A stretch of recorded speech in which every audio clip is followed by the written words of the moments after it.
Welcome to this episode of Exhibit Extras. My name's Joshua. I'm the site manager here at the Chester and State Historic Site and Museum.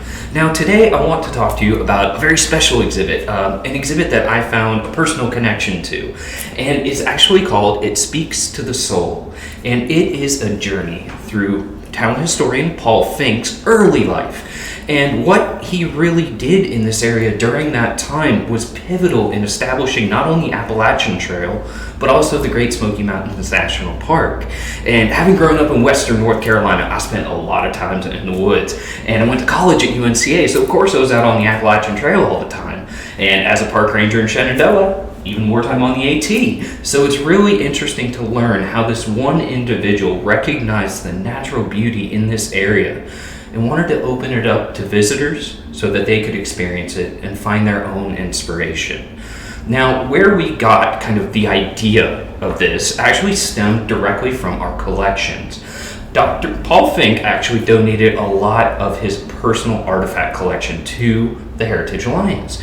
And a lot of that actual artifact collection is camping gear. So tents, backpacks, pans, pots, geo-tracking gear, everything that he used on his journey over the span of about 10 years to explore the Great Smoky Mountains and document where the trails were, where they could be, and the overall benefit of what this system of trails and what this national park would have to offer.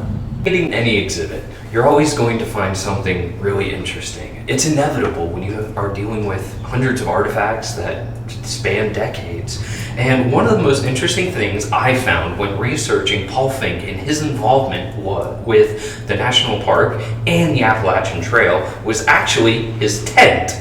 Now, interestingly enough, as all good historians will do, Paul Fink took great notes. He had ledgers and ledgers with notes upon notes about where trailheads were, the conditions of the trails, who owned the property, where they should establish the way lines. And on several of his trips, he recorded the height of the peaks that he and his friends would hike up to. And interestingly enough, he recorded the hikes, the peaks, and their elevation on his actual tent. So this canvas tent is military surplus, and on it you will find the name of a peak, and right next to it, the elevation, written in neat orange handwriting. And this was really just something so fascinating to me. It was this piece that he carried with him on all of his trips. It was something that he was continuously updating.